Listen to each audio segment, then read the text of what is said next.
Hello everyone, welcome back to my YouTube channel. आज की video में हम क्लास 11th बायोलॉजी के चैप्टर डाइजेशन एंड एब्जॉर्प्शन का नेक्स्ट पार्ट करने वाले हैं। तो एक बार हम जल्दी से रिवाइज़ कर लेते हैं कि अभी तक हमने इस चैप्टर में क्या क्या चीज़ें पढ़ ली हैं। तो सबसे पहले तो हमने डाइजेशन का मतलब देखा। हमने कहा कि डाइजेशन एक ऐसा प्रोसेस है जिसमें हम कॉम्प्लेक्स मॉलिक्यूल्स को सिंपलर फॉर्म्स में कन्वर्ट करते हैं। और ऐसा करना इसलिए ज़रूरी है क्योंकि जो हमारी बॉडी है वो कॉम्प्लेक्स फॉर्म से एनर्जी नहीं ले सकती है, और अगर हमारे को एनर्जी नहीं मिलेगी तो हम अपनी डेली एक्टिविटीज़ परफॉर्म नहीं कर पाएंगे और हमारा सरवाइव करना बहुत मुश्किल हो जाएगा। उसके बाद में हमने कहा कि डाइजेशन जो होता है वो एक बायोकेमिकल और मैकेनिकल प्रोसेस होता है। बायोकेमिकल प्रोसेस इसलिए क्योंकि डाइजेशन के प्रोसेस में एंजाइम्स इन्वॉल्व होते हैं, और मैकेनिकल प्रोसेस इसीलिए क्योंकि यहाँ पे कंटिन्यूसली हमारे मसल्स की मूवमेंट होती है। फिर उसके बाद में हमने कहा कि डाइजेशन जो है उस पूरे प्रोसेस में दो चीज़ें इन्वॉल्व होती हैं। कौन कौन सी? एक होती है हमारी एलिमेंट्री कैनाल और दूसरे होते हैं हमारे कुछ ग्लैंड्स जिन्हें हम डाइजेस्टिव ग्लैंड्स भी कहते हैं, जिसमें से हमने एलिमेंट्री कैनाल वाला पूरा पोर्शन अपना कवर कर लिया है। एलिमेंट्री कैनाल जो है उसमें हमने क्या क्या चीज़ें पढ़ी। पहले तो हमने कहा कि जो एलिमेंट्री कैनाल होती है वो माउथ से स्टार्ट होती है और एनस पे ख़त्म होती है। हमने कहा कि जो हमारा माउथ है उसके बारे में हमने बात की कि माउथ जो होता है वो स्पेस होता है हमारे लिप्स के बीच का, स्पेस बिटवीन आवर लिप्स, ठीक है। उसके बाद में फिर हमने कहा कि जब हम माउथ से थोड़ा सा अंदर जाते हैं तो हमने बकल कैविटी के बारे में पढ़ा। हमने कहा कि बकल कैविटी में बहुत सारी चीज़ें होती हैं, जैसे कि सबसे पहले तो हमने कहा कि बकल कैविटी में दो पार्ट्स में डिवाइडेड है हमारी बकल कैविटी। एक होता है हमारा रूफ यानी कि ऊपर वाला एरिया, और एक होता है हमारा फ्लोर नीचे वाला एरिया। फिर हम कहते हैं जो बकल कैविटी होती है, बकल कैविटी में जो फ्लोर वाला पार्ट है वो भी दो पार्ट्स में डिवाइडेड है। आगे वाला एंटीरियर, पीछे वाला पोस्टीरियर। एंटीरियर पार्ट हार्ड होता है क्योंकि वहाँ पे रूगे प्रेजेंट होते हैं, और जो पोस्टीरियर पार्ट होता है वो सॉफ्ट होता है। वहाँ पे एक यूवला नाम का स्ट्रक्चर भी प्रेजेंट होता है जो कि फूड की एंट्री को प्रिवेंट करता है इनटू नेज़ल पैसेज। उसके बाद में हमने कहा कि जो हमारा फ्लोर होता है वहाँ पे हमारी टंग प्रेजेंट होती है। टंग के बारे में हमने पूरा अच्छे से टंग का स्ट्रक्चर डिटेल में किया। हमने कहा कि टंग पे क्या होता है। टंग एक मस्कुलर स्ट्रक्चर होता है। हमने टंग के फंक्शंस देखे, जैसे कि स्वॉलोइंग में हेल्प करता है, उसके बाद में स्पीच वगैरह में हेल्प करता है। उसके बाद में हमने कहा कि जो टंग होता है वो दो पार्ट्स में डिवाइडेड होती है, और उसको डिवाइड करता है एक सल्कस टर्मिनालिस नाम का स्ट्रक्चर। सल्कस टर्मिनालिस जो होता है वो हमारी टंग को दो पार्ट्स में डिवाइड करता है। आगे वाला होता है ओरल पार्ट, पीछे वाला होता है फेरेंजियल पार्ट। उसके बाद में हम कहते हैं जो हमारा फेरेंजियल पार्ट होता है टंग का, वहाँ पे हमें टॉन्सिल्स देखने के लिए मिलते हैं, और उन टॉन्सिल्स का नाम होता है लिंगुअल टॉन्सिल। जो ओरल पार्ट होता है वहाँ पे ना हमें कुछ पैपिले देखने के लिए मिलते हैं, जैसे कि हमने कौन कौन से पैपिले पढ़े थे। सर्कमवैलेट पैपिले, फंजीफॉर्म पैपिले, फिलीफॉर्म पैपिले। हमने कहा कि जो सर्कमवैलेट पैपिले और फंजीफॉर्म पैपिले होते हैं उनके पास में टेस्ट बर्ड भी होते हैं, तभी तो हम जब कुछ खाना खाते हैं तो हमें पता लगता है, हमें टेस्ट पता लगता है। हम कहते हैं कि इसमें बहुत मिर्च है या फिर इसमें बहुत ज़्यादा नमक है, ये सब चीज़ें हम बोलते हैं। तो वो टेस्ट जो पता लगता है, हम कहते हैं कि जीभ पे रख के टेस्ट पता लग रहा है। तो वो जीभ पे कैसे टेस्ट पता लग रहा है? क्योंकि वहाँ पे कुछ टेस्ट बर्ड प्रेजेंट होती है, और वो टेस्ट बर्ड कहाँ प्रेजेंट होती है? पैपिले में। अब अभी मैंने बोला कि 3 तरह के पैपिले हैं, सर्कमवैलेट, फंजीफॉर्म, फिलीफॉर्म, लेकिन मैंने कहा कि टेस्ट बर्ड सिर्फ 2 के पास में। कौन कौन से? सर्कमवैलेट और फंजीफॉर्म। तो हम कह सकते हैं कि फिलीफॉर्म पैपिले जो होते हैं उनके पास में कोई भी टेस्ट बर्ड प्रेजेंट नहीं होती है। फिर हमने ये तो बात हो गई। फिर हमने टूथ के बारे में पढ़ा, अपने टूथ का स्ट्रक्चर देखा। हमने कहा कि जो ह्यूमन में डेंटेशन होती है उसके बारे में हमने कहा कि हेटेरोडोंट होते हैं क्योंकि अलग अलग तरह के हमारे पास में टीथ होते हैं, अलग अलग तरह के टीथ होते हैं। और फिर हमने कहा कि डाइफायोडोंट होते हैं, यानी कि लाइफ में 2 बार ही दांत आते हैं। कहते हैं ना कि बच्चों को एक हमारे दूध के दांत आते हैं, फिर उसके बाद में जब बड़े हो जाते हैं तो फिर परमानेंट टीथ आते हैं। फिर हमने कहा कि ब्यूनोडोंट होते हैं। ब्यूनोडोंट मैंने बताया था कि हमारे जो टीथ होते हैं वो ऐसे करके होते हैं, उनके बीच में ऐसे कुछ हमें कस्प प्रेजेंट होता है। इस चीज़ को हम कस्प बोलते हैं। हमारे टीथ ऐसे नहीं होते कभी भी, वो ऐसे करके कुछ होते हैं। तो आप इस चीज़ को देख भी सकते हैं मिरर वगैरह में, ठीक है। तो इस चीज़ को हम कहते हैं ब्यूनोडोंट डेंटिशन, ठीक है। और एक और चीज़ बताई थी, थीकोडोंट। थीकोडोंट का मतलब था कि हमारे जो टूथ है ना वो किसी सॉकेट के अंदर एम्बेडेड है, जैसे मैंने एग्जांपल लेके बताया था, अगर हमारे पास में मान लीजिए एक पॉट है जिसके अंदर हमने मतलब मिट्टी का गमला है, जिसमें अगर हम एक पौधे को लगा रहे हैं तो हम कैसे करके लगाएंगे, वो जो पौधे की रूट्स होंगी ना वो ऐसे अंदर तक, एक बार दोबारा से बता देती हूँ। देखिए हमें ऊपर से ऐसे लगेगा, ठीक है, ऐसे हमने लगाया हुआ है। जब हम इसको ऐसे देखते हैं तो हमें क्या लगता है कि हमें बस इतना स्ट्रक्चर दिख रहा है। हमारा जो टूथ भी है, मैं उसके बारे में बता रही हूँ, हमें लगता है कि जो हमें वाइटिश सा पार्ट दिखता है ऐसे करके, तो हमें लगता है कि हमारा दांत बस इतना है, लेकिन ऐसा नहीं होता। हमारा जो दांत है वो इतना अंदर भी है, ठीक है, अंदर भी काफ़ी पार्ट है। फिर हमने अपने टूथ का स्ट्रक्चर देखा, हमने कहा कि भाई वहाँ पे हमारा इनेमल प्रेजेंट होता है, और उसके बाद में इनेमल के लिए हमको इनेमल को प्रोड्यूस करते हैं एम्ब्लियोब्लास्ट सेल, जो कि एक्टोडर्मल होते हैं ओरिजिन में। फिर हमने कहा कि एक होता है हमारा डेंटाइन, जिसको ओडोंटोब्लास्ट सेल्स प्रोड्यूस करते हैं, और उसका जो ओरिजिन होता है वो होता है मीजोडर्मल। ये सारी बातें हम कर चुके हैं। उसके बाद में फिर हमने अपने आगे के पार्ट्स देखे। फिर हमने देखा कि फेरिंग्स होता है। फेरिंग्स जो होता है वो कॉमन पैसेज होता है फूड और एयर के लिए। फिर ईसोफेगस आता है। ईसोफेगस में कोई भी डाइजेशन नहीं होती है, लेकिन वहाँ पे म्यूकस रिलीजिंग ग्लैंड्स प्रेजेंट होते हैं। उसके बाद में हमने कहा कि जो ईसोफेगस होते हैं उसमें कंटिन्यूसली पेरिस्टाल्सिस मूवमेंट होती है, ठीक है। फिर हमने कहा कि ईसोफेगस जो होता है वो स्टमक में ओपन होता है। स्टमक के 4 पार्ट्स होते हैं, फंडस, कार्डिक, बॉडी, पाइलोरस। हमने कहा कि जो ईसोफेगस है वो कार्डियक रीजन में ओपन होता है। और उसके बाद भी स्टमक के बारे में हमने कहा कि जे शेप्ड ऑर्गन होता है। यहाँ पे जो खाना होता है वो 3 से 4 घंटे तक चॉर्न होता है। 3 से 4 घंटे तक खाना जो होता है मतलब मथता है हमारे पेट पे, ठीक है। उसके बाद में फिर हमने कहा कि अब ये बात हो गई स्टमक की। फिर हमने कहा कि स्मॉल इंटेस्टाइन आता है। स्मॉल इंटेस्टाइन 3 पार्ट्स में डिवाइडेड है, ड्यूडनम, जेजुनम और इलियम। फिर हमने कहा कि जो इलियम होता है, इलियम ओपन होता है हमारे लार्ज इंटेस्टाइन में। लार्ज इंटेस्टाइन में क्या होता था कि लार्ज इंटेस्टाइन में हमारा सीकम आता है। सीकम जो होता है वो ब्लाइंड सैक होता है, और वो उसके अंदर काफ़ी सारे माइक्रोब्स प्रेजेंट होते हैं जो कि हमारी बॉडी के लिए हेल्पफुल भी होते हैं। फिर हमने कहा कि सीकम के पास में एक फिंगर लाइक प्रोजेक्शन होती है जिसको हम अपेंडिक्स कहते हैं, वर्मीफॉर्म अपेंडिक्स। ये अब वेस्टिजियल ऑर्गन है, यानी कि इसका अब हमारी बॉडी में कोई भी काम नहीं है।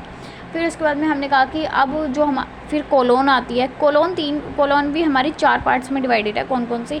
एक ऊपर वाली असेंडिंग कोलोन, ऐसे फिर ऐसे ऊपर जाके असेंडिंग कोलोन, फिर ऐसे होती है, इसको हम बोलते हैं ट्रांसवर्स कोलोन। फिर ऐसे नीचे आती है, उसको हम बोलते हैं डिसेंडिंग कोलोन। और फिर डिसेंडिंग कोलोन ऐसे आ रही है, फिर वो थोड़ी सी अपनी शेप को ऐसे करके आ रही है, फिर वो ऐसे हो जाती है, थोड़ी सी शेप को चेंज कर लेती है, उसको हम बोलते हैं सिग्मोइड कोलोन। फिर आता है हमारा रेक्टम एंड देन एनस। तो ये थी अपनी एलिमेंट्री कैनाल। मैंने बहुत जल्दी से मतलब सब कुछ रिवाइज करवा दिया। जिन लोगों ने मतलब वीडियोस देखी है मेरी पहले वाली, उनको तो ये सब कुछ क्रिस्टल क्लियर हो गया होगा, क्योंकि मैंने पहले एक एक चीज़ को डिटेल में बताया हुआ है। फिर उसके बाद में तो ये थी हमारी एलिमेंट्री कैनाल। अभी तक हमने ये सारा पोर्शन कवर कर लिया, और अभी तो मैंने मतलब थोड़ा सा ऊपर से ही बताया, और इसको मैंने डिटेल में बताया हुआ है, अच्छे से एक्सप्लेन किया हुआ है। तो अगर किसी को भी थोड़ी सी भी कोई प्रॉब्लम आई हो, जो मैंने भी बताया वो समझ नहीं आया हो, तो भागिए मत वीडियो से। आप पहले वाली वीडियोस देखिए, एक एक करके प्लेलिस्ट बनी हुई है सभी चैप्टर्स की, इस चैप्टर की भी बनी हुई है। तो अभी तक जो भी वीडियोस बनाई है आप देख लीजिए, छोटी छोटी वीडियोस होती है मेरी। उसके बाद में ये सब चीज़ें आपको क्लियर हो जाएंगी। तो अब हम आज क्या करने वाले हैं? आज हम करने वाले हैं अपने डाइजेस्टिव ग्लैंड्स। जैसा कि मैंने अभी भी बताया था स्टार्टिंग में वीडियो की, कि जो हमारी डाइजेशन का प्रोसेस होता है उसमें 2 चीज़ें इन्वॉल्व होती है। कौन कौन सी 2 चीज़ें होती हैं? एक होते हैं हमारे एलिमेंट्री कैनाल, और दूसरे होते हैं हमारे, एक होती है हमारी एलिमेंट्री कैनाल, दूसरे होते हैं हमारे डाइजेस्टिव ग्लैंड्स। जिसमें से एलिमेंट्री कैनाल तो हमने कम्प्लीटली पढ़ लिया है। अब हम आज पढ़ेंगे अपने डाइजेस्टिव ग्लैंड्स। और आप सोच रहे हो कि मैंने ये 9 मिनट टाइम वेस्ट किया है, तो ऐसा बिल्कुल नहीं है। बायो एक ऐसा सब्जेक्ट है जिसको हम बहुत मतलब ऐसे हल्के पे लेते हैं, लेकिन अगर हम इसको रिवाइज नहीं करेंगे तो बहुत ज़्यादा दिक्कत होगी। तो अगर आप वैसे ही, मुझे नहीं पता कि आपने रिवाइज किया या नहीं, लेकिन मैंने तो करवा दिया आपको रिवाइज, ठीक है। तो ये कोई टाइम वेस्ट नहीं। तो आज हम पढ़ने वाले हैं अपने डाइजेस्टिव ग्लैंड्स। डाइजेस्टिव ग्लैंड्स, मैंने ये चीज़ जब अपना इंट्रोडक्शन किया था इस चैप्टर का, तब भी बताए थे कि कौन कौन से ग्लैंड्स होते हैं, दोबारा से बताते हैं। अब तो हमें एक एक करके पढ़ने ही है। तो पहले आता है हमारा सलाइवरी ग्लैंड। सलाइवरी ग्लैंड, नाम से पता लग रहा है कि यार यहाँ सलाइवरी ग्लैंड क्या कर रहा होगा, सलाइवा प्रोड्यूस कर रहा होगा। अब हम कह रहे हैं ये जो सलाइवरी ग्लैंड है ना, ये 3 तरह के होते हैं। और ये 3 तरह के कैसे होते हैं, इनको हमने किस बेसिस पे कहा कि ये 3 तरह के होते हैं? हमने ये इसलिए कहा क्योंकि ये जो सलाइवरी ग्लैंड है ना, इनकी पोजीशन अलग अलग है, इन तीनों की पोजीशन अलग अलग है, ये अलग अलग जगह पे प्रेजेंट है। तो हमने कहा कि ये 3 तरह के होते हैं। देखिए सबसे पहले तो ये जानते हैं सलाइवरी ग्लैंड करता क्या है। सलाइवरी ग्लैंड जो होता है ना, वो सलाइवा को प्रोड्यूस करता है। सलाइवा को हम हिंदी में लार कहते हैं, ठीक है, समझ आया। तो हमने कहा कि सलाइवरी ग्लैंड जो होता है ना, वो सलाइवा को प्रोड्यूस करता है। तो हम पहले सलाइवा के बारे में पढ़ते हैं कि सलाइवा होता क्या है। जो हमें पता है उससे भी अलग चीज़ें होती है सलाइवा में, तो वो पढ़ते हैं। हमने कहा कि जो सलाइवा होता है ना, उसका जो pH होता है वो होता है हमारा 6.8। 6.8 pH से हम क्या समझ सकते हैं कि स्लाइटली एसिडिक pH है ये। क्योंकि देखिए, अगर 7 से नीचे होता है ना pH, तो उसको हम बोलते हैं एसिडिक, और अगर 7 से ज़्यादा है तो उसको हम बोलते हैं बेसिक। लेकिन हम देख पा रहे हैं कि जो हमारा pH है सलाइवा का, वो होता है 6.8। तो स्लाइटली एसिडिक है, मतलब बहुत ज़्यादा हाईली एसिडिक भी नहीं है, थोड़ा सा एसिडिक है, क्योंकि बेस की तरफ में जा रहा है, 7 के आसपास में ही है, तो इसलिए हमने कहा कि स्लाइटली एसिडिक है। अब हम कह रहे हैं सलाइवा में होता क्या क्या यार, सलाइवा बना किस चीज़ से होता है। हमने कहा कि जो सलाइवा होता है उसके अंदर काफ़ी ज़्यादा वाटर प्रेजेंट होता है, तभी तो ऐसे लिक्विडी कंसिस्टेंसी होती है हमारे सलाइवा की। और देखा तो सब नहीं होगा सलाइवा, ऐसा तो है नहीं, ठीक है। तो हम कहते हैं कि जो सलाइवा होता है उसके अंदर काफ़ी ज़्यादा अमाउंट में वाटर प्रेजेंट होता है, म्यूसिन्स प्रेजेंट होते हैं, और फिर सबसे ज़्यादा इम्पॉर्टेंट चीज़ होती है हमारी सलाइवरी अमाइलेज। ये जो होता है ना, ये एक एंजाइम होता है सलाइवरी अमाइलेज, ठीक है। और इसका दूसरा नाम होता है टाइलिन। ये जो पी है ना यहाँ पे, ये साइलेंट होता है, इसको हम प्रोनाउंसिएशन में कहते हैं टाइलिन, ठीक है। तो हमने क्या क्या बात की, एक बार मैं दोबारा से बताती हूँ। हमने कहा कि जो सलाइवा है उसका pH होता है 6.8, और सलाइवा के अंदर होती क्या क्या चीज़ें हैं, वाटर होता है, म्यूसिन्स होते हैं, सलाइवरी अमाइलेज एंजाइम होता है, उसके साथ ही में हमारे पास में लाइसोजाइम होता है। लाइसोजाइम क्या होता है, देखिए लाइसोजाइम को लाइसोसोम से कंफ्यूज नहीं होना है, क्योंकि ये दोनों चीज़ें डिफरेंट है। लाइसोसोम एक स्ट्रक्चर था जिसके बारे में हमने सेल चैप्टर में पढ़ा है, और अगर किसी ने सेल चैप्टर नहीं पढ़ा है तो उसकी प्लेलिस्ट बनी हुई है, आप देख सकते हैं, ठीक है। हमने कहा कि जो हमारा सलाइवा होता है उसके अंदर लाइसोजाइम प्रेजेंट होता है, और ये जो लाइसोजाइम होता है ना, ये क्या करता है यार, लाइसोजाइम जो होता है वो एंटी बैक्टीरियल होता है, यानी कि छोटे मोटे बैक्टीरिया को मार देता है। यही जो लाइसोजाइम होते हैं ना, ये हमारे टीयर्स में भी प्रेजेंट है, आंसुओं में भी प्रेजेंट होते हैं, ठीक है। फिर उसके बाद में हमने कहा कि कुछ ना आयंस भी प्रेजेंट होते हैं, जैसे कि हमारा Na+ हो गया, Cl- हो गया, HCO3- हो गया, HCN- हो गया, ठीक है। जल्दी से रिवाइज करते हैं कि सलाइवा के अंदर क्या क्या चीज़ें थी। pH होता है 6.8, और क्या क्या चीज़ें प्रेजेंट है, वाटर है, म्यूसिन्स हैं, सलाइवरी अमाइलेज एंजाइम है जिसका नाम टाइलिन होता है, और साथ में लाइसोजाइम है, और कुछ आयंस प्रेजेंट है। अब सलाइवरी अमाइलेज का क्या काम होता है, वैसे तो इस चीज़ को ना हम अभी तक हमने डाइजेशन के बारे में प्रोसेस नहीं चालू किया है, ये तो हम पढ़ रहे हैं कि डाइजेशन में क्या क्या चीज़ें इन्वॉल्व होती हैं, लेकिन हम अभी जब हम डाइजेस्टिव ग्लैंड्स कर लेंगे तो हम डाइजेशन का पूरा प्रोसेस देखेंगे कि कार्बोहाइड्रेट्स का डाइजेशन कैसे होता है, प्रोटीन का कैसे होता है, फैट का कैसे होता है, ठीक है। ये सब चीज़ें हैं। ये चैप्टर मतलब बड़ा तो है, लेकिन काफ़ी इंटरेस्टिंग भी है, और काफ़ी ज़्यादा ईजी चैप्टर है, ठीक है। तो हमने क्या कहा, हमने कहा कि सलाइवरी अमाइलेज एंजाइम होता है, लेकिन ये करता क्या है ये भी तो पता होना चाहिए। तो ये जो सलाइवरी अमाइलेज एंजाइम होता है ना, जब हम भाई मान लो हमने खाई रोटी, जब हमने रोटी खाई तो उसके अंदर क्या हुआ, स्टार्च है, या मान लो यार हमने हाँ, जब हमने रोटी खाई तो उसके अंदर स्टार्च है। तो हमने कहा कि जो हमारी रोटी है उसके अंदर स्टार्च है, जब हमने उसका एक बाइट लिया या कुछ भी, यार मान बस आप इतना समझिए कि हमने स्टार्च को खाया। जब हमने स्टार्च को खाया तो जितना स्टार्च हमने खाया, मान लीजिए हमने खाया 100 ग्राम स्टार्च खा लिया हमने, ठीक है, हमने 100 ग्राम स्टार्च खाया, तो यहाँ पे पता है सलाइवा क्या करेगा, सलाइवा के अंदर ये सलाइवरी अमाइलेज एंजाइम है, ये एंजाइम क्या करता है, उस 100 ग्राम में से 30 ग्राम स्टार्च को डाइजेस्ट कर देगा। तो हम क्या कह सकते हैं, हमने कहा कि जो सलाइवरी अमाइलेज एंजाइम होता है वो 30% स्टार्च को यहीं पे ही डाइजेस्ट कर देता है। मैं यहीं पे लिख देती हूँ, ऐसे मैंने पीछे भी मेंशन की हुई है ये चीज़। हमने कहा कि जो सलाइवरी अमाइलेज एंजाइम है ये 30% स्टार्च को डाइजेस्ट कर देगा यहीं पे ही, हमारे माउथ में ही, बक्कल कैविटी में ही, ठीक है। तो हमने क्या कहा कि जो सलाइवरी अमाइलेज है यार, इसका बहुत ज़्यादा काम है, ये काफ़ी ज़्यादा काम कर रहा है। क्या कर रहा है ये यार, 30% स्टार्च को ये हमारे माउथ में ही डाइजेस्ट कर दे रहा है। तभी आपने कुछ दवाइयाँ देखी होंगी, लाइक आपकी फैमिली में कोई खाता होगा कि कुछ दवाइयाँ ऐसी होती हैं जो ना डॉक्टर कहते हैं कि आप इसको जीभ पे रखिए और वो वहीं पे ही एब्जॉर्ब हो जाती हैं। इस चीज़ के बारे में हमें भी एब्जॉर्प्शन वाले टॉपिक में पढ़ेंगे, तो उसको अभी साइड रखते हैं। तो हमने क्या कहा कि सलाइवरी अमाइलेज है भाई, वो बहुत इंपॉर्टेंट एंजाइम है। वो क्या कर रहा है, 30% स्टार्च को यहीं पे ही डाइजेस्ट कर दे रहा है हमारी बकल कैविटी में, ठीक है। अब मैंने एक और वर्ड लिखा हुआ है यहाँ पे, एप्टाइलिज्म। इसका मतलब क्या होता है, एक कंडीशन आ जाती है जब हमारी बॉडी में सलाइवा प्रोड्यूस होना बंद हो जाता है या फिर सलाइवा प्रोड्यूस होना कम हो जाता है, तो उस कंडीशन को हम नाम देते हैं एप्टाइलिज्म, ठीक है। टाइलिन एंजाइम होता है हमारे सलाइवा के अंदर, तो जब सलाइवा प्रोड्यूस होना कम हो जाता है या बंद हो जाता है तो उसको हम उस कंडीशन को नाम देते हैं एप्टाइलिज्म, ठीक है। अब पढ़ते हैं कि सलाइवरी ग्लैंड्स कौन कौन से तरह के होते हैं। तो मैंने पहले ही बता दिया 3 तरह के होते हैं और पोजीशन के बेसिस पे हमने डिफ्रेंशिएट किया। अब इसके बारे में पढ़ते हैं। हमने कहा कि सलाइवरी ग्लैंड्स जो होते हैं वो 3 तरह के हैं। कौन कौन से, पैरोटिड, सब मैक्सिलरी या सब मैंडिबुलर, थर्ड होता है हमारा सब लिंगुअल ग्लैंड, ठीक है। एक एक करके पढ़ते हैं इनके बारे में। सबसे पहले हम कहते हैं पैरोटिड ग्लैंड। पैरोटिड ग्लैंड सबसे बड़ा है, मतलब इन तीनों में सबसे बड़ा है। ऐसा नहीं है कि सारे ग्लैंड्स में बड़ा है, सभी जो हम ग्लैंड्स पढ़ेंगे ना उसमें लीवर सबसे बड़ा है। मतलब हमारे पास में जो भी ग्लैंड्स होते हैं, जैसे कि हमारे पैनक्रियाज हो गए, सलाइवरी ग्लैंड है, गैस्ट्रिक ग्लैंड, उन सब में ना लीवर बड़ा है। और लीवर ग्लैंड है, ऑर्गन तो है ही, मतलब ग्लैंड भी है, अगर किसी को नहीं पता तो यार हमने क्या कहा कि वैसे तो लीवर सबसे बड़ा ग्लैंड है, लेकिन सलाइवरी ग्लैंड के जो टाइप्स है ना, 3 तरह के सलाइवरी ग्लैंड है। इन तीनों में सबसे बड़ा जो ग्लैंड है वो होता है हमारा पैरोटिड, ठीक है। तो पैरोटिड वाला इन तीनों में सबसे बड़ा ग्लैंड है।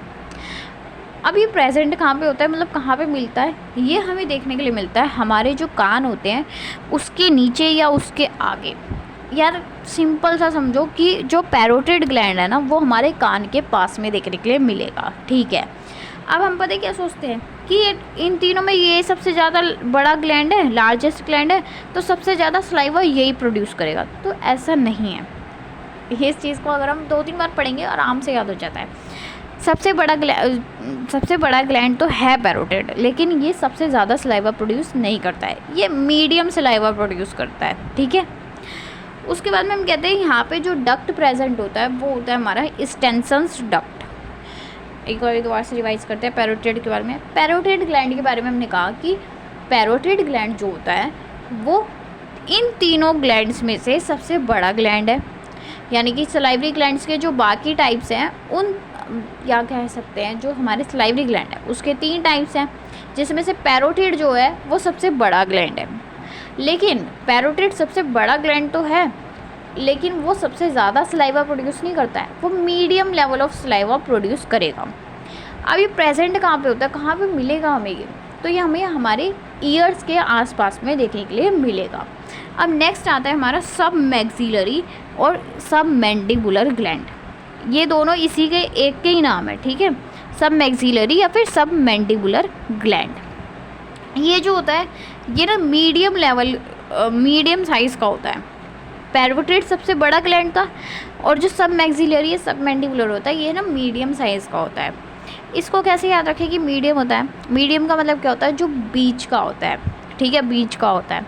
और इन तीनों में बीच में कौन आ रहा है यार, पहले हम पढ़ रहे हैं पैरोटिड, फिर हम पढ़ रहे हैं सब मैक्सिलरी और अब नेक्स्ट पढ़ेंगे सब लिंगुअल, तो बीच में आ रहा है। तो यहाँ मीडियम में आ रहा है ना, ये जब हम पढ़ भी रहे हैं ऑर्डर इसका क्या है, मीडियम में आ रहा है, तो ये मीडियम साइज़ का होता है। ये चीज़ तो आराम से याद हो जाएगी। फिर उसके बाद में हम कह रहे हैं ये कहाँ पे मिलेगा, पैरोटिड तो कान के आसपास में मिलता है, ये कहाँ मिलता है, हमारी जो लाइन होती है ना, जो लाइन आजकल ट्रेंड चला हुआ है शार्प जो लाइन बनाने का, तो ये हमारी जो लाइन के पास में देखने के लिए मिलता है, ठीक है। अब ये कितना सलाइवा प्रोड्यूस करता है, ये मैक्सिमम सलाइवा प्रोड्यूस करता है। देखो इस चीज़ को तो हम आराम से याद कर सकते हैं, सब मैक्सिलरी, यहाँ पे मैक्सिलरी में मैक्सिमम वर्ड आ रहा है, सब मैक्स, तो ये मैक्सिमम सलाइवा प्रोड्यूस करेगा।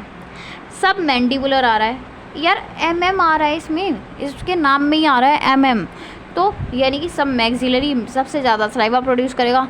मैक्सिलरी M आ रहा है और बीच में भी आ रहा है, तो इसलिए हम कहेंगे कि ये मीडियम साइज़ का होता है, ठीक है। और यहाँ पे जो डक्ट प्रेजेंट होती है वो होता है हमारा वॉटसन्स डक्ट। इससे बिल्कुल भी डरने वाली बात नहीं है यार, एक दो बारी में पढ़ते हैं ना हम इस चीज़ को तो आराम से याद हो जाता है, ठीक है। फिर हम कहते हैं थर्ड एंड लास्ट जो हमारा सलाइवरी ग्लैंड होता है वो होता है हमारा सबलिंगुअल। सबलिंगुअल जो होता है वो सबसे छोटा होता है, ठीक है, सबसे छोटा साइज़ होता है इसका, और ये हमारी टंग के नीचे देखने के लिए मिलता है हमें, जो हमारी जीभ होती है उसके नीचे ये वाला ग्लैंड देखने के लिए मिलता है। फिर उसके बाद में हम कहते हैं ये जो होता है ना ये सबसे कम सलाइवा प्रोड्यूस करेगा, सबसे छोटा होता है साइज़ में, और सलाइवा भी सबसे कम ही प्रोड्यूस करता है, ठीक है। और यहाँ पे जो हमारा डक्ट प्रेजेंट होता है वो होता है हमारा duct of Rivinus, not Raveena Tandon, duct of Rivinus, ठीक है। तो ये था हमारा सलाइवरी ग्लैंड के बारे में। एक बार जल्दी से रिवाइज करते हैं। सलाइवरी ग्लैंड के बारे में हमने कहा कि सलाइवरी ग्लैंड जो होता है वो सलाइवा प्रोड्यूस करता है। सलाइवा का जो pH होता है वो होता है 6.8। सलाइवा के अंदर क्या क्या देखने के लिए मिलता है, वाटर, म्यूसिन्स, साथ ही में कुछ आयंस जैसे कि Na+ वगैरह, और उसके बाद में लाइसोजाइम एंजाइम देखने के लिए मिलता है, और साथ ही में हमारे पास में एक एंजाइम होता है जो कि सबसे ज़्यादा इंपॉर्टेंट है, जिसका नाम होता है सलाइवरी अमाइलेज। सलाइवरी अमाइलेज का दूसरा नाम होता है टाइलिन, और ये क्या करता है, ये 30% ऑफ स्टार्च को यहीं पे ही डाइजेस्ट कर लेता है। हमने कहा कि जो सलाइवरी ग्लैंड्स है वो 3 तरह के होते हैं, पैरोटिड, सब मैक्सिलरी या फिर सब मैंडिबुलर, और थर्ड होता है सबलिंगुअल। जो सब पैरोटिड ग्लैंड होता है इसका साइज़ सबसे बड़ा होता है, लेकिन ये मीडियम लेवल ऑफ सलाइवा को प्रोड्यूस करता है। इसका जो डक्ट होता है उसका नाम होता है हमारा डक्ट ऑफ स्टेंसिल्स डक्ट, ठीक है। उसके बाद में हम कहते हैं ये देखने के लिए हम मिलेगा, ये हमें कान के आसपास में देखने के लिए मिलता है। उसके बाद में हम कहते हैं सब मैक्सिलरी या सब मैंडिबुलर, इसका मीडियम साइज़ होता है, लेकिन जो सलाइवा है वो सबसे ज़्यादा प्रोड्यूस करता है ये। उसके बाद में ये कहाँ देखने के लिए मिलता है, ये मिलता है हमें देखने के लिए हमारे जो लाइन के आसपास में, और इसका जो हमारा डक्ट होता है उसका नाम होता है वॉटसन्स डक्ट। फिर थर्ड आता है हमारा सबलिंगुअल ग्लैंड। सबलिंगुअल ग्लैंड जो होता है वो सबसे छोटा होता है साइज़ में, और सलाइवा भी सबसे कम प्रोड्यूस करता है। हम कहते हैं जो इसका डक्ट होता है उसका नाम होता है डक्ट ऑफ रिवाइनस, ठीक है। फिर हम कहते हैं कि ये कहाँ पे देखने के लिए मिलता है, ये देखने के लिए मिलता है हमें हमारी जीभ के नीचे। तो ये था हमारा सलाइवरी ग्लैंड। अब नेक्स्ट आता है हमारा गैस्ट्रिक ग्लैंड। गैस्ट्रिक नाम से पता लग रहा है स्टमक में ये ग्लैंड प्रेजेंट होंगे। देखिए गैस्ट्रिक, गैस्ट्रो, ये सारे वर्ड्स जो होते हैं ये हमारे स्टमक से रिलेटेड होते हैं। एक चीज़ बताती हूँ इंटरेस्टिंग, आप कभी देखना जो भी मेडिसिन होती है ना आपके पेट के लिए होती है जो स्टमक से रिलेटेड, घर में 1-2 दवाई तो आऊँगी आपके पास वैसे ही जो पेट के लिए है, तो आप आज ना जाके पढ़ना, उसके पीछे लिखा होगा, ऐसे मतलब नाम तो अलग अलग होंगे लेकिन ऐसा गैस्ट्रो वर्ड जरूर लिखा होगा, देखना गैस्ट्रो, इंटरेस्टिंग होगा, ठीक है। तो हमने कहा कि गैस्ट्रिक ग्लैंड्स के बारे में पढ़ेंगे। अब हम कह रहे हैं यार इसमें तो हमने पढ़ लिया सलाइवरी ग्लैंड में कि 3 तरह के सलाइवरी ग्लैंड होते हैं, लेकिन ना यहाँ पे गैस्ट्रिक ग्लैंड्स में हम ये नहीं कह सकते कि इतने तरह के गैस्ट्रिक ग्लैंड्स होते हैं। यहाँ पे हम ग्लैंड्स के बारे टाइप्स ऑफ ग्लैंड्स को नहीं पढ़ सकते गैस्ट्रिक ग्लैंड में, क्योंकि यहाँ पे ना पेट में हज़ारों ग्लैंड्स प्रेजेंट हैं।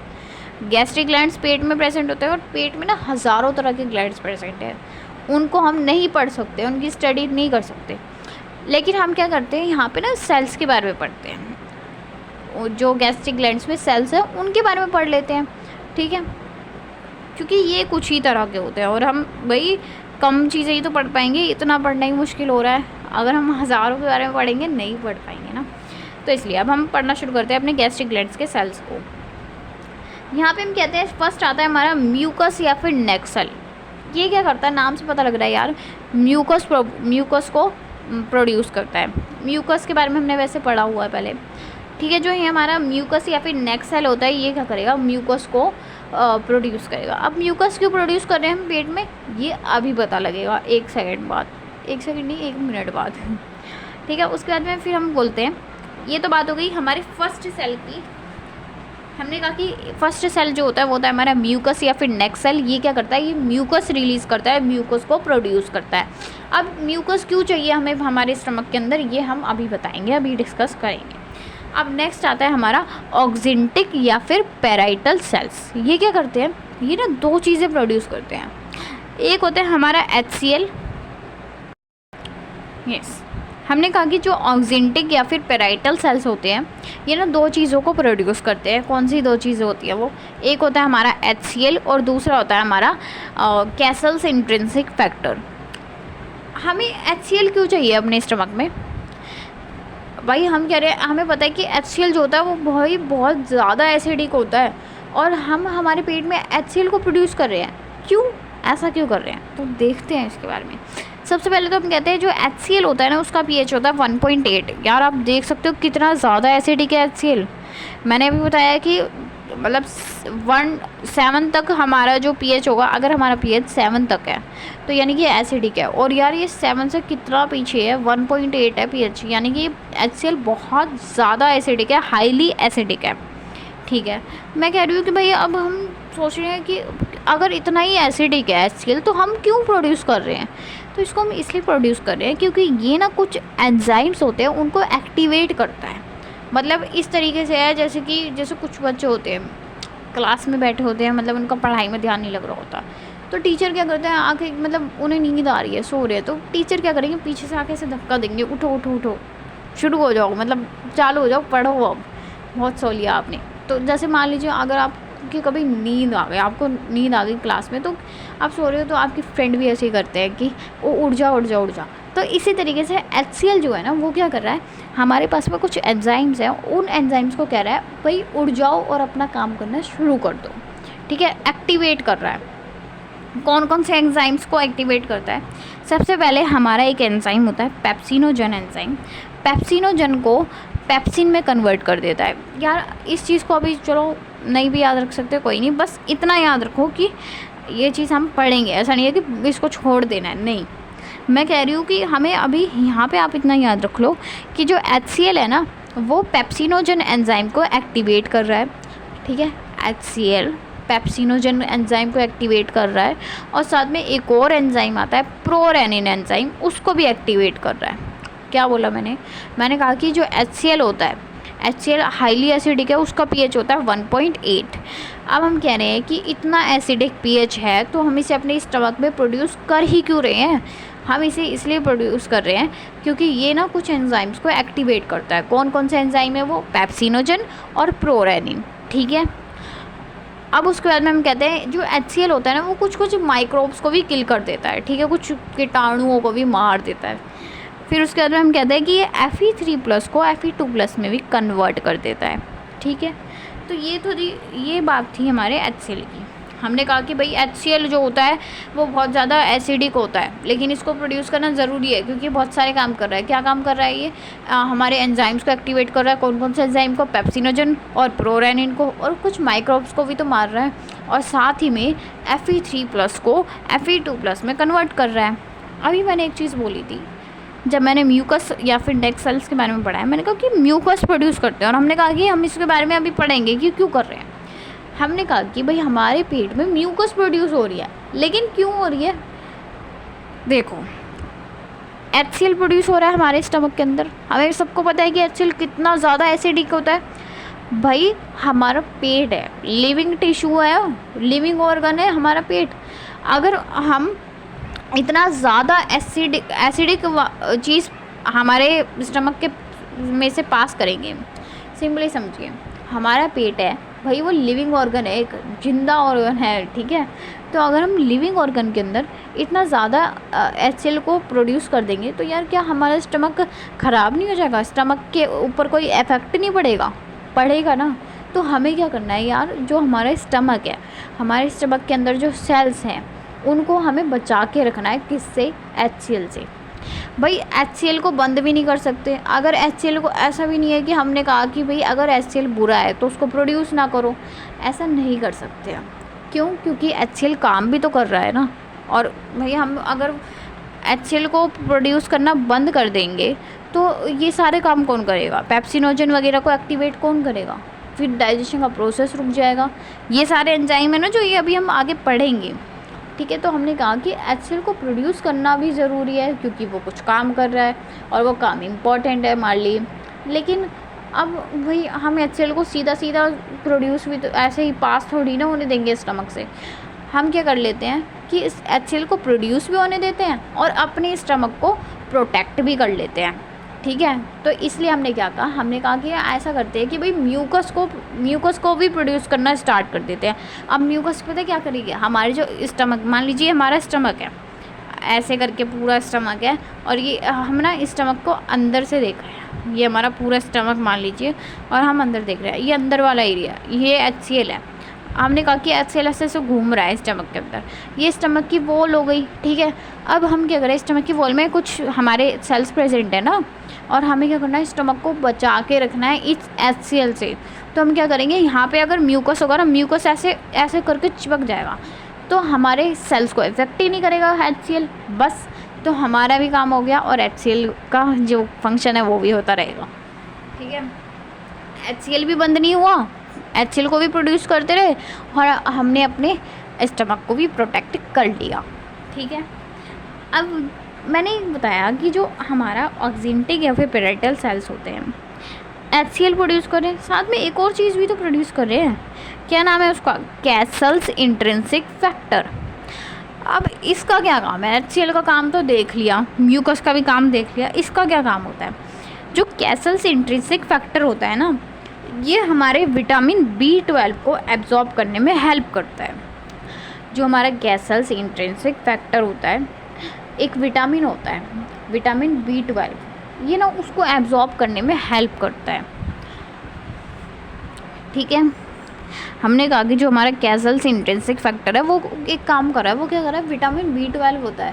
भाई हम अपनी डाइट में विटामिन भी तो लेते हैं, पढ़ा था ना माइक्रोन्यूट्रिएंट्स में, हमने अभी इसी चैप्टर में ही, नहीं पढ़ा तो आप पहले वाली वीडियोस देख लीजिए, ठीक है। तो हमने क्या कहा कि हम भाई अपनी डाइट में विटामिन भी ले रहे हैं, उनमें से एक विटामिन होता है विटामिन B12, तो भाई उसको एब्जॉर्ब करना ज़रूरी है। तो उसको ना एब्जॉर्ब करने में ये मदद करता है, ये हेल्प करता है कैसल्स इंट्रिंसिक फैक्टर, ठीक है। तो ये तो बात हो गई हमारे 2 सेल्स के बारे में, नेक सेल और फिर उसके बाद में हमने पेराइटल सेल्स के बारे में बात की। अब हम पढ़ने वाले हैं हमने 3rd टाइप ऑफ सेल्स के बारे में, जिसका नाम होता है पेप्टिक सेल्स। इसको पेप्टिक भी बोलते हैं, चीफ सेल्स भी बोलते हैं और साथ में जाइमोजेन भी बोलते हैं, ठीक है। ये ऐसा नहीं है कि इनमें से हमने एक नाम याद रख लिया, हमें जो भी नाम मैंने लिखवाए हैं एटलीस्ट वो सारे याद रखने हैं, क्योंकि आप कहोगे NCERT में नहीं गिवन ये वो, तो ये चीज़ें भाई एग्ज़ाम में आती है। अगर आपको, मैं अगर बात करूँ नीट की, तो अगर आप सिर्फ NCERT, हाँ भाई NCERT पढ़नी ज़रूरी है, बहुत अच्छी बुक है माना, लेकिन अगर आप सिर्फ NCERT से चलोगे ना तो आपके 340 आ सकते हैं या 330 मार्क्स आ सकते हैं, लेकिन 360 मार्क्स, और वो भी अगर आप बहुत अच्छे से पढ़ोगे, समझ रहे हो ना, मतलब मैं कह रही हूँ अगर आपने पूरी NCERT पढ़ ली बहुत अच्छे से तो भी आपके 330 या 340 मार्क्स ही आ पाएंगे। भाई नीट के एग्ज़ाम में कुछ चीज़ें बाहर से आती है, ठीक है, और उसको हमें पढ़ना पड़ता है, इसमें कोई रोने वाली बात नहीं है। और यहाँ तक कि CBSE के लिए भी हमें ये चीज़ें पता होनी चाहिए, CBSE के लिए जो प्रिपेयर कर रहे हैं, ठीक है। उसके बाद में हम कहते हैं कि भाई पेप्टिक या फिर चीफ सेल्स या फिर जाइमोजेनिक सेल्स क्या करते हैं, ये हमारे पेप्सिनोजन और प्रोरेनिन को प्रोड्यूस कर रहे हैं। अभी हमने एक चीज़ देखी थी, हमने जब HCl के बारे में पढ़ा, हमने कहा कि जो HCl है वो पेप्सिनोजन और प्रोरेनिन को एक्टिवेट कर रहा है, लेकिन ये पेप्सिनोजन और प्रोरेनिन आते कहाँ से हैं, तो इनको भी प्रोड्यूस करने वाला हमारा स्टमक ही है। और हमारे स्टमक में कौन प्रोड्यूस कर रहा है इनको प्रोड्यूस कर रहा है हमारे पेप्टिक सेल्स, बस, ठीक है। तो एक बार जल्दी से रिवाइज कर लें गैस्ट्रिक ग्लैंड्स के बारे में। हमने कहा कि गैस्ट्रिक ग्लैंड्स में बहुत सारे ग्लैंड्स होते हैं, उनको हम नहीं पढ़ सकते, लेकिन हम सेल्स के बारे में तो पढ़ सकते हैं। हमने कहा कि 3 तरह के सेल्स होते हैं, एक होते हैं हमारे म्यूकस सेल्स, एक होते हैं हमारे पेराइटल सेल्स और 3rd होते हैं हमारे चीफ सेल्स, ठीक है। हमने कहा कि जो म्यूकस सेल्स होते हैं ये क्या कर रहे हैं, ये ना म्यूकस को प्रोड्यूस कर रहे हैं ताकि हमारे स्टमक को बचा सकें HCl से, ठीक है। फिर हमने कहा कि एक होते हैं हमारे पैराइटल सेल्स, ये क्या करते हैं, 2 चीज़ें प्रोड्यूस करें, HCl और कैसल्स इंट्रिंसिक फैक्टर। HCl जो होता है वो बहुत सारे काम कर रहा है, ये एक्टिवेट कर देता है प्रोरेनिन और हमारे पेप्सिनोजन को। उसके बाद में हम कहते हैं कि फिर कैसल्स इंट्रिंसिक फैक्टर क्या करता है, विटामिन B12 को एब्जॉर्ब करता है। हमने कहा कि भाई HCl जो होता है वो पेप्सिनोजन और प्रोरेनिन को एक्टिवेट करता है, लेकिन ये आते कहाँ से, ये आते हैं हमारे पेप्टिक सेल से, ठीक है। तो ये था हमारे गैस्ट्रिक ग्लैंड्स के बारे में। तो आज हमने 2 ग्लैंड्स कवर कर लिए हैं। हम नेक्स्ट वीडियो में हम अपने आगे के ग्लैंड्स को कवर करने वाले हैं, आगे के ग्लैंड्स को पढ़ने वाले हैं। और if you like the video then please press the like button and also share the video with your friends and please subscribe the YouTube channel. बहुत कम सब्सक्राइबर्स हैं अभी तक। And please share the video with your friends and because I really need your support, ठीक है। नहीं तो मैं वीडियोस नहीं बना पाऊँगी, मैं बहुत ज़्यादा डीमोटिवेट हो रही हूँ क्योंकि बिल्कुल भी लाइक्स नहीं आ रहे, बिल्कुल भी सब्सक्राइबर्स नहीं है। तो प्लीज़ आप वीडियो को लाइक कीजिए, सब्सक्राइब कीजिए चैनल को। Thank you so much. And if you need my hand written notes then you can let me know in the comment section. तभी तो, अगर आप मेरे को बताओगे तभी तो मैं चीज़ों को प्रोवाइड करूँगी। मैं PDF प्रोवाइड कर सकती हूँ अपने नोट्स की, और मेरे पास में क्वेश्चंस के लिए क्वेश्चन बैंक्स हैं अलग अलग तरह के, तो मैं उनकी भी PDF आपको सेंड कर सकती हूँ। आप मेरे को कमेंट करके बता सकते हो। And thank you again.